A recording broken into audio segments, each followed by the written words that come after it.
Hello everyone, my name is Carly Ann. I'm a professional children's book illustrator and concept artist, and today I'm going to walk you through a recent turnaround that I did so you can watch and I can explain my process as I go. Let's go. Alright, so to start you should have a character design that you've already done because you need that before you can draw a different pose of him. And I just draw lines for the top of the head, the legs, the bottom of the head, and any other important markers that are going to help me understand size relationships.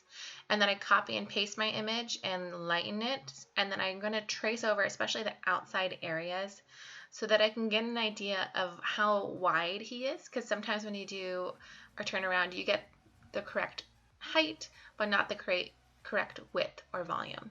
And as I'm drawing, I'm thinking about volume, like the back line that I did on his back is to represent it coming towards me. So even if that line doesn't end up in my final drawing, it helps me to visualize that it's there and that things are going to align properly. I think about these lines even if I'm not drawing them. I've done like thousands of hours of figure drawing where I've done construction lines, so I can sometimes get away with not actually putting it in the drawing. But if you're a beginner, I definitely recommend doing construction lines, and I can do another video about that specifically if you'd like. Now, the next thing that I'm going to do is sometimes you might struggle in a little area like this tusk here. I was really having trouble getting the right length and width, and so I copy and pasted it so that way I can make sure that it's about the right shape and size. But as you can see, I'm going to go in and finesse it because for it to frame to the face or to go along the face, I'm going to need to change the shape of it a bit. It's not going to be an exact replica. And as you can see here, I'm continuing to do more construction lines on the back of his head so that it's really a circle. It's not just flat. If you're doing flat drawing, then obviously you don't need that. But generally when you're doing concept art and character design, you want to know the full volume of the form so that way you can correct it. Other things that I look out for are like where areas bend, like does the back bend out a lot or a little bit?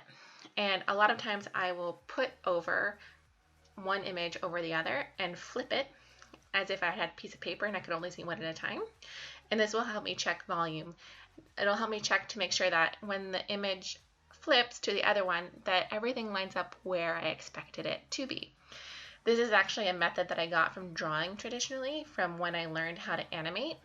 So if you're working traditionally, just have two pieces of paper with a lightbox and you just lift up the top to see the bottom back and forth, and it even kind of animates it for you just a little bit.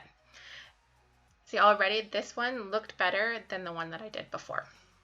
And I'm going to continue doing this. You'll see me do this quite a lot as I'm drawing because I like to draw it. Right now I've hidden it so that it, and then I'll draw and then I'll lay it over again. I'll flip it, I'll separate them, check proportions, check angles, check heights, check widths, and do all those little checks back and forth.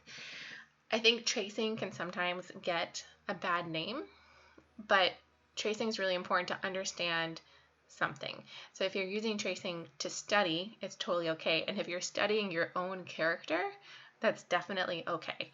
You can't go with just exactly what you traced. It's just to study it. You're going to have to adjust things after you trace it, but it is helpful. You're going to learn more than just trying to eyeball it. So don't be afraid to do that. So the things that I love about doing a turnaround is that it really helps you understand your character. Usually for a turnaround, you'll do the 3/4 view like I have here, which is front, and a 3/4 back view, which is what I have here that I'm doing as my second one. You'll also have a fully front view and a back view and a profile shot. And what this does is it helps you achieve character consistency when you do other poses, which is really helpful if you're doing something like an animation or a film or a children's book where you have to draw them on 32 different pages, etc. So I find them incredibly valuable. I always do a turnaround if I'm going to be drawing a character multiple times. And after I do my turnaround, then I start playing with different poses, and having the turnaround helps me really make sure that I have that consistency. So for anyone who's like, I can't seem to draw my character and have him be consistent, this is your tip. All right, I hope you guys enjoyed that. If you did, please like it so that I know. And let me know if there was any area that I needed to go into more detail of, because I can do more videos on that, or I'll try and answer your questions down below. If you enjoyed this, subscribe and hit the little bell so that you know when I post new videos, and I'll see you guys next time. Bye.